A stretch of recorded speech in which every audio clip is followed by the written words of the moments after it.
Ces riches pâturages accueillants sont ceux de la Brie, une région naturelle de France bordant l'est de l'agglomération parisienne. Elle est le creuset du célèbre fromage auquel elle a donné son nom, le Brie. Aujourd'hui, il en existe une multitude de sortes. Le Brie de Meaux, de Melun, de Provins, de Nangis, de Montereau. Il y a aussi le Brie noir, le truffé, le laitier et bien d'autres encore. Mais au-delà de toutes ces appellations, l'histoire de ce fromage réputé a été ponctuée de pirouettes insolites.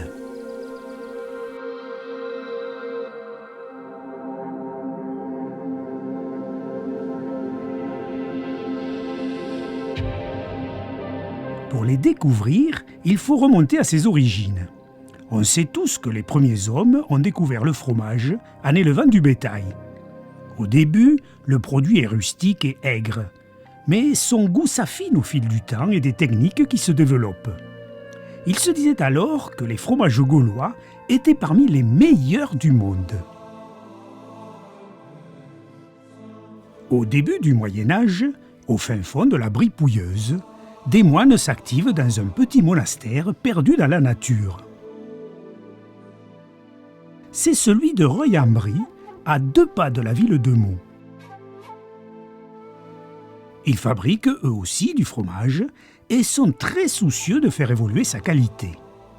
Pour cela, ils recherchent de nouvelles méthodes, testent des techniques innovantes et mettent au point des processus de plus en plus élaborés. Ils le baptisent simplement du nom du lieu où ils vivent. C'est la naissance du Brie de Meaux.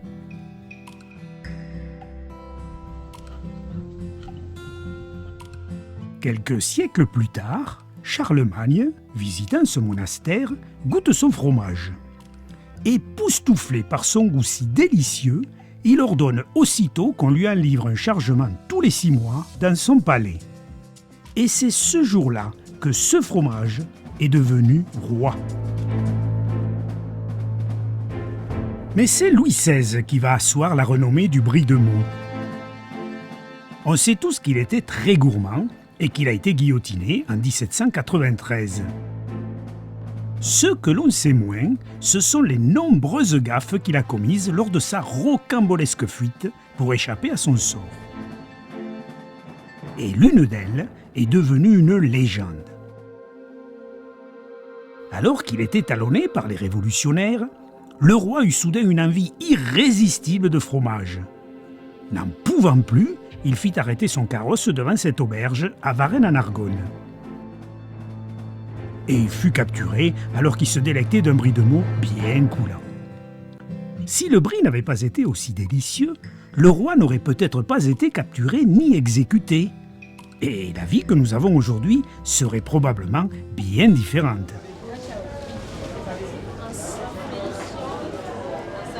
Jusqu'au milieu du XIXe siècle, il se vendait plus de 20 000 fromages chaque samedi sur le marché de Meaux. C'est énorme!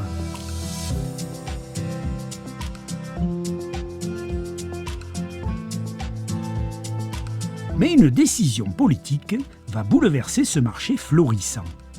Napoléon III veut augmenter la culture de la betterave en Brie et la subventionne. Les briards, opportunistes, s'engouffrent aussitôt dans cette activité lucrative. Les pâturages sont vite labourés pour planter les betteraves, laissant de moins en moins de place aux vaches. Puis, la guerre franco-prusse éclate et le cheptel se réduit encore. Avec l'évolution sociologique qui suit, les jeunes fermières refusent le travail harassant de leurs aînés et la main-d'œuvre agricole diminue. Du coup, au début du XXe siècle, la campagne briarde s'est presque totalement vidée de ses vaches et la production laitière est en fort déclin.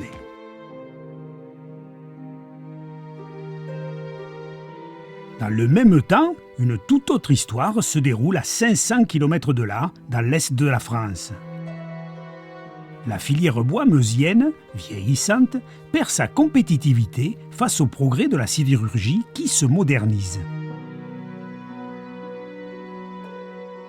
En même temps, les difficultés agricoles s'accumulent. Le prix des céréales augmente, la laine se vend mal, l'exode rural s'amplifie, les cultures sont délaissées et les champs abandonnés deviennent des friches.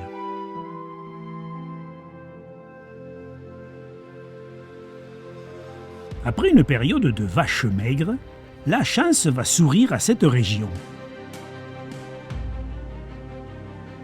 Paris, dont la démographie augmente fortement, cherche désespérément du lait qui leur fait défaut suite au déclin de la production briarde. Les Meusiens mettent alors des vaches dans leurs friches délaissées et le lait coule à flot. La capitale est réalimentée et l'agriculture meusienne se relève.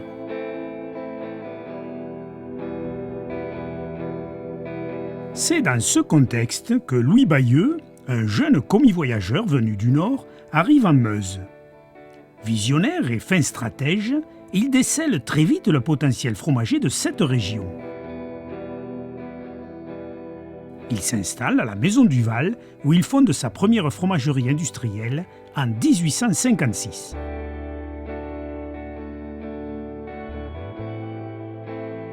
En instaurant le paiement mensuel, il convainc les éleveurs locaux de lui céder la totalité des traites journalières et il organise le transport du lait vers son usine.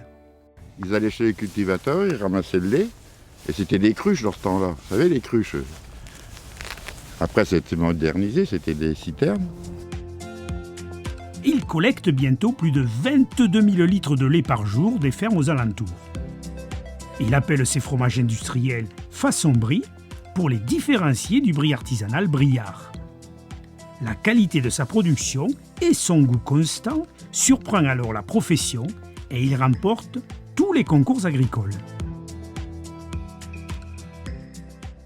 D'autres laiteries, fromageries se sont montées à l'époque, à partir de la fin du 19e, donc dans d'autres villages de la Meuse, avec des alliances qui se sont faites aussi par des intermariages. Et tout ça a permis de créer de grosses sociétés, parfois dans un milieu qui avait une certaine cohésion, puisque les écrits montrent qu'ils s'étaient regroupés dans un syndicat à partir de 1897, un syndicat des fromagers meusiens qui siégeait à Bar-le-Duc. C'était une profession qui s'est révélée efficace parce qu'elle avait une longueur d'avance sur le plan technique, elle avait des locaux bien adaptés, parce qu'elle pouvait avoir des relations avec le monde de la recherche. Et en tout cas, globalement, ces fromagers ont connu le succès.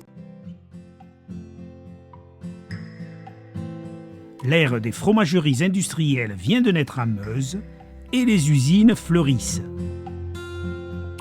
En 1912, on en recensait plus d'une soixantaine. Le marché du fromage se tourne alors massivement vers le brie meusien, qui séduit beaucoup la clientèle.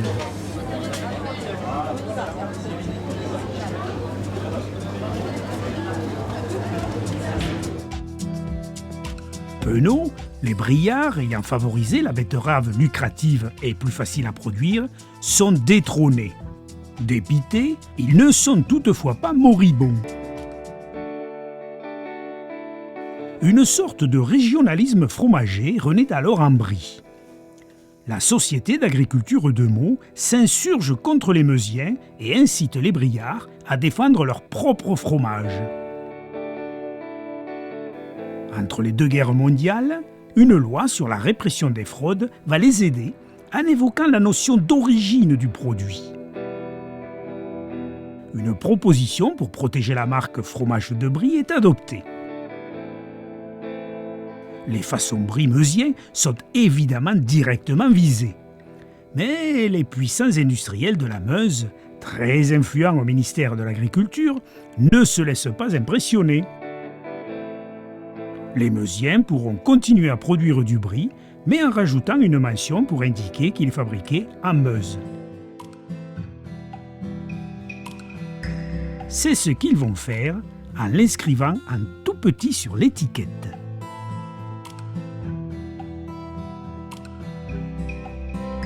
Les hostilités vont durer jusqu'à la moitié du XXe siècle.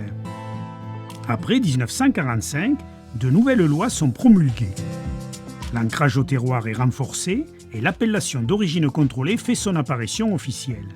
Le terroir concerne une zone géographique bien spécifique. Dans le cadre d'un produit sous appellation d'origine contrôlée ou protégée, AOC ou AOP, ce terroir se délimite selon des facteurs naturels et humains qui contribuent à la typicité du fromage, c'est-à-dire à ses saveurs et à sa texture. Ce dossier a été instruit et la partie délimitation de la zone, à l'époque, a été confiée à une personne, on va dire un spécialiste de ces questions, plus ou moins, qui était en fait un inspecteur des fraudes de la Seine-et-Marne.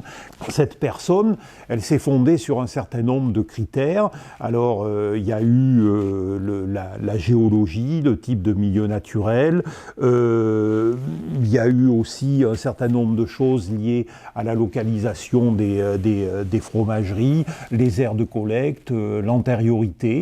Et donc, il s'est inspiré de tout ça.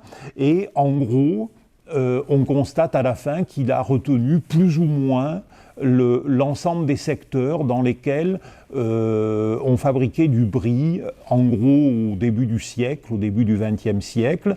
Et c'est dans ces régions-là que l'on avait toujours, vers 1980, donc, la plupart des fabricants. Si au départ, les Briards et les Meusiens étaient frères ennemis, l'intérêt commercial de ces nouveautés va les réconcilier.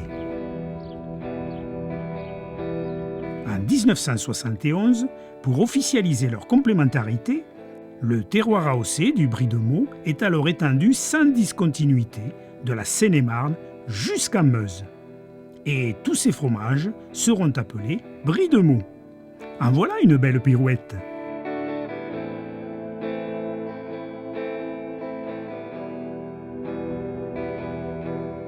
Si, pour une ville, donner son nom à un fromage est un titre de gloire, c'est surtout de belles retombées économiques.